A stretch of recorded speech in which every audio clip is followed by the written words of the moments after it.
Olá, irmãos, vamos iniciar mais uma devocional nessa noite e hoje nós vamos meditar num texto que se encontra no livro de Gênesis, capítulo 19, a partir do versículo 12 até o versículo 22.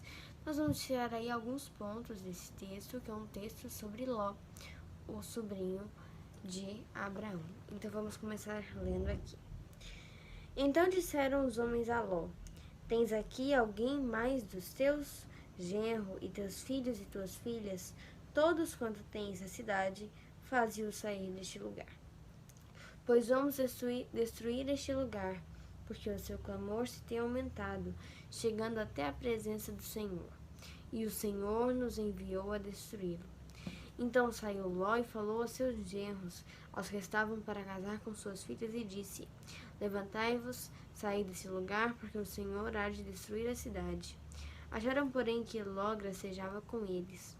Ao amanhecer, apertaram os anjos com Ló, dizendo: Levanta-te, toma tua mulher e tuas duas filhas, que aqui se encontram, para que não pereças no castigo. Como, porém, se demorasse, pegaram-no os homens pela mão, e ele e a sua mulher e as duas filhas, sendo-lhe o Senhor misericordioso, e o tiraram e o puseram fora da cidade. Havendo-os levado fora, disse um deles: Livra-te, salva a tua vida, não olhe para trás, nem pares em toda a campina. Foge para o monte, para que não pereças. Respondeu-lhes Ló: Assim não, senhor meu. Eis que o teu servo achou mercê diante de ti, e engrandeceste a tua misericórdia que me mostraste, salvando-me a vida. Não posso escapar no monte, pois receio que o mal me apanhe e eu morra. Eis aí uma cidade perto da qual eu posso fugir, e é pequena. Permite que eu fuja para lá, porque é pequena, e nela viverá a minha alma. Disse-lhe: Quanto a isso, estou de acordo, para não subverter a cidade de que acabo de falar. Apressa-te, refugia-te nela, pois nada posso fazer enquanto não tiveres chegado lá. Por isso se chamou Zoar, o nome da cidade. Amém? Só traduzindo algumas coisas desse texto, antes de nós iniciarmos tudo que nós temos para dizer sobre ele. Ló morava na cidade de Sodoma, uma cidade que é conhecida pela destruição que vinda do céu, que ela foi destruída, ela e Gomorra, pelo seu grande pecado. Ló morava ali e Ló foi resgatado. 2 anjos foram enviados e ele foi resgatado com sua família daquela cidade. E ele tinha a sua mulher, que é a famosa estátua de sal, e 2 filhas. E a partir desse texto aqui, nós vamos fazer algumas comparações com o fim dos tempos. Nós vamos comparar o que aconteceu com eles com o que acontece hoje conosco e o que também vai acontecer. Então, o primeiro ponto. Deus retirou Ló da destruição. Ló, se não me engano, no livro de Hebreus, se não estou enganada, é retratado como o justo Ló. A Bíblia retrata Ló como o homem que vivera em pecado, como nos dias de Noé. Ou seja, ele era o Noé da época dele. Ou seja, ele era um homem temente a Deus. Ele era um homem bom. Ele era justo, tanto que o justo Ló. E por isso Deus o retira com a sua família, como retirou Noé com a sua família da destruição do dilúvio. Então, ele é retratado como um homem que, do ponto de vista humano, merecia, era diferente dos outros, e Deus achou por bem resgatá-lo dali. E assim também ele vai fazer com os salvos, porque para Deus não existe ninguém bom. Paulo, se não me engano, também diz que não há ninguém bom no mundo. E por isso, todos nós merecíamos ir para o inferno. Assim como Noé, mesmo sendo diferente, ele também era um pecador, ele também merecia morrer no dilúvio. Assim como Ló também era um pecador, e também, olhando do ponto de vista que não existe pecado grande, pecado pequeno, ele também mereceria morrer. Assim como eu e as outras pessoas que estão salvas, que foram salvas, também mereciam morrer, mas Deus retira os seus da destruição. E Deus permite que aqueles que se aproximam dele não sejam destruídos eternamente. Não sejam destruídos eternamente. Ló, ele sofreu. Ele perdeu a sua esposa, ele foi morar numa caverna, mas ele não morreu. Assim como nós também, nós temos provações, nós vamos morrer um dia também, nós vamos deixar esse mundo, vamos perder entes queridos, nós vamos perder coisas, vamos chorar, já choramos, vamos sofrer e já sofremos, mas nós não teremos a condenação eterna. Então, o primeiro ponto é esse, que Deus retira os seus por pura bondade, por pura misericórdia, porque nós não merecemos. Ele apenas nos liberta. O segundo ponto que o texto diz é que o clamor havia subido. O clamor havia subido até Deus. E nós percebemos aqui que o pecado daquela cidade tinha chegado a um ponto tão grande, era um pecado tão explícito, era tanto pecado naquele local que Deus achou por bem descer e destruir a cidade. Assim como nos dias de Noé e assim como também será hoje. A Bíblia diz que Jesus só voltará quando o mundo estiver numa situação caótica. E a Bíblia diz que haverá fome, guerra, irmão contra irmão, pai contra filho, filho contra pai, mas ainda não é o fim. É o princípio das dores, porque a coisa ainda vai estar pior. Então, existirá um momento que não será mais possível viver de tanta iniquidade, e nesse momento Jesus voltará. Assim como nesse momento aquela cidade foi destruída, no momento em que a situação piorar, esse mundo também não existirá mais. Ele também irá ser destruído. E nós não podemos ficar tristes. E aí a gente entra no terceiro ponto, que nós não podemos olhar para trás. Eu tenho esse problema porque a mulher de Ló, ela olhou para trás e ela virou uma estátua de sal.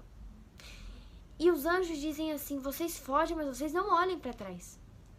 Não olhem para trás, porque se vocês olharem para trás, vai acontecer uma coisa ruim.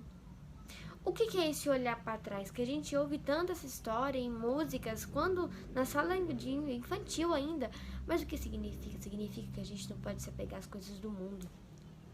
A gente não pode se apegar às coisas do mundo porque elas não são mais importantes do que as coisas de Deus. Porque a Bíblia fala, eu acho que me fugiu agora, 2 Coríntios 13. E a Bíblia diz que o mundo há de passar e toda a profecia, os dons, as línguas e tudo mais que existir. Porém, aquele que foi, hoje é e para sempre há de ser, ele sempre existirá. A Bíblia fala que essas coisas todas vão acabar, elas vão passar, o mundo vai ser destruído, as estrelas cairão, o sol se apagará, mas o que é eterno é o que conta, e o que é eterno? Deus, após essa vida, virá uma outra e a gente não vai levar nada do que está aqui. Por isso, nós não devemos nos apegar, nós devemos olhar para trás. Devemos caminhar sempre rumo a Deus, rumo à salvação, rumo à vida eterna. Nós não devemos ficar apegados a essas coisas. É isso que o não olhar para trás quer dizer. O quarto ponto que nós podemos tirar é em relação aos genros. Aqui o texto diz que os genros, quando Ló foi falar com eles, achou que ele estava gracejando, que ele estava fazendo piada, estava tirando sarro da cara, zoando, né? Como é o termo de hoje. Então, para aqueles que não conhecem a Deus, o fim do mundo, como foi o fim de Sodoma e Gomorra, é uma piada. É uma piada porque é difícil de acreditar que tudo isso que a gente conhece hoje vai acabar. E isso é resultado de uma fé muito grande, porque as outras pessoas que não conhecem a Deus, elas não vão acreditar que tudo isso aqui vai deixar de existir. Que não vai mais existir céu, não vai mais existir universo, sistema solar, Via Láctea, planeta, mar, sol. Eles não vão Eles não acreditam, eles acham que é uma piada, porque eles estão cegos, e quem é cego não vê. Não vê. Quem está morto não vive, não pensa. Por isso, para eles é uma piada. E para muita gente hoje em dia também vai ser piada. Nós devemos entender que nem todo mundo vai se converter. Vai ter muita gente que vai pro inferno, assim como muita gente foi pro inferno. Nós devemos entender que vai ter muita gente que infelizmente vai pro inferno. E que não depende de você, não é uma coisa que você deixou de fazer. É a vontade de Deus para aquela pessoa. Nós somos eleitos por Deus e certas pessoas não serão. Certas pessoas não serão. E o último ponto que nós podemos tirar é o seguinte: o sacrifício de Deus. Antes desse texto, mostra-se que esses dois anjos vieram com Deus encarnado até Abraão. E Deus fala assim: nossa, o pecado aqui no Sodoma e Gomorra estava tão grande que eu tive que descer para averiguar. Deus tomou uma pré-encarnação, ele tomou uma forma humana para certificar da justiça. E ele já sabia que a situação em Sodoma e Gomorra estava feia, mas ele queria resgatá-lo. Então, nós podemos perceber o sacrifício que Deus, em toda a sua glória, fez e que Jesus fez. Ele é um rei. E ele tomou uma forma humana. Ele passou a sentir fome, ele passou a sentir sede, sono, cansaço, desânimo, tristeza, vontade de pecar. Então, um grande sacrifício que Jesus, que nosso Deus fez por nós devemos levar em consideração, assim como ele fez por Ló. Que Deus possa estar nos abençoando nessa noite. Espero que tenha sido útil, que os irmãos tenham compreendido essa palavra. Vamos agora para os nossos pedidos de oração. Vamos orar pela Quênia, pelos aqueles que precisam das nossas orações porque perderam seus entes queridos, por aqueles que estão enfermos, por aqueles que têm familiares não crentes. Vamos orar por missões, pela nossa igreja. Vamos orar para que Deus possa estar nos abençoando. Senhor, meu Deus, meu Pai, muito obrigada por tudo que o Senhor fez por nós, ó Pai. Muito obrigada por todas as alegrias e por todas as tristezas, porque eu sei que nada acontece sem a sua permissão e que todas as coisas cooperam para o bem daqueles que te amam, ó Pai. Muito, muito obrigada, meu Deus, porque o Senhor é um Deus de amor, porque o Senhor fez um grande sacrifício por nós. Nós te pedimos agora, ó Pai, que venha de encontro com aqueles que precisam de Ti, ó Pai. Com todos aqueles que estão doentes, com aqueles, ó Pai, que estão enlutados, por aqueles que estão com problemas financeiros, por aqueles que não Te conhecem. Ó Pai, esteja assistindo essas vidas, eu Te peço. Senhor, eu Te peço também que esteja, meu Deus, nos visitando e nos protegendo, como fez até hoje, Senhor, para a honra e glória do Teu santo nome. Em nome de Jesus, com perdão dos nossos pecados. Amém. Amém. Espero que essa palavra tenha sido útil aos irmãos mais uma vez. Até a próxima devocional, se Deus quiser.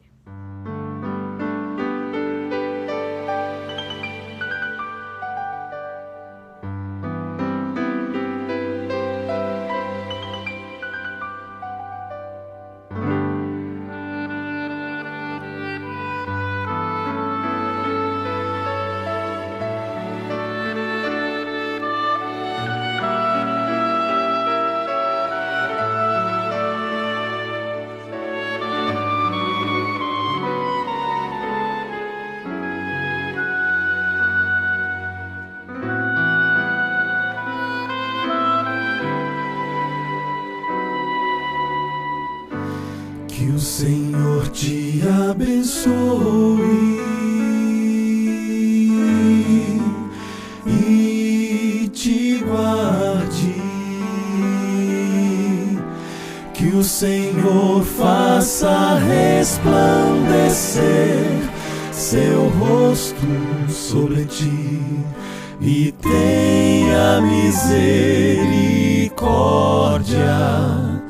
de ti.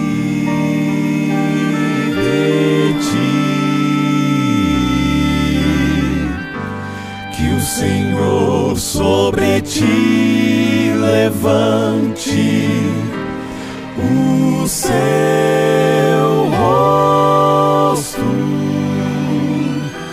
e te dê